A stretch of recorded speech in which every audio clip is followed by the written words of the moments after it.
soil is a huge one. Again, most people, and I don't blame anyone, I don't expect people to be soil scientists, but this is a good reason to hire someone. Costa Rica, because of the geological context of volcanically formed landmass that is pretty new geologically speaking, and a lot of the material has either spewed out of a volcano at the last 30 million years or otherwise eroded from a volcano in the last 30 million years.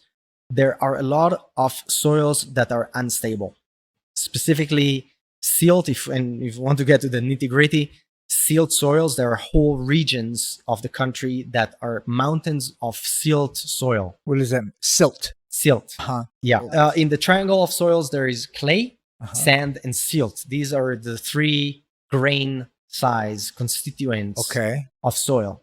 So sand, we can imagine sand. It's like on the beach. This is sand. Clay, it's like when you do pottery, it's clay. It's very sticky, right? So it's great for making dams and great for holding water. Silt is this loose material that when it's soaked, it might feel very much like clay. And when it's dry, it might feel more like powder, okay? And because it doesn't act quite like clay, there's no cohesion between the particles. And it doesn't act like sand in the sense that the particles of sand are loose but heavy and settle easily and not carried very easily with water. This is why you say silting off a pond, because this is the particle that carries the most with water, and it's going to settle in the banks of rivers, in ponds, in your filter, in your water system. And the problem with silt is that it's an unstable soil. And when it's on steep slopes, it tends to slump. So this is not erosion. This is not runoff running on the material and creating crevices. Also, it's a very erodible material. But even scarier is that you might see no erosion whatsoever. It's all vegetated and nice. And when it's really saturated with water, it might just lose integrity and slump. So it's a kind of motion, becomes porridge basically, and just slides down. And you see that very often in Costa Rica. It's super common. Like you see it on the roadsides. Every time it rains hard, there are landslides. Usually could be loose rubble and rock, but many times when it's mud, it's silt soil, not stable.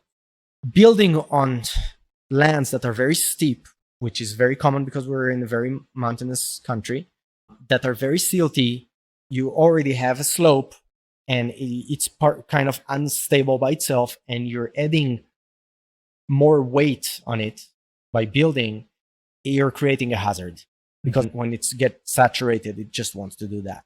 Also making a cut to build a house, like a very vertical cut behind the house, this is just a hazard for this to collapse on you. We've seen that happen. So understanding soils is another thing that most people don't have in their vocabulary, and that's fine, but this is a good reason to hire someone that does. They can, observe, take a soil sample. This is something that we do when we do a site analysis, and tell you, okay, this slope is hazardous, or it's stable, it's safe.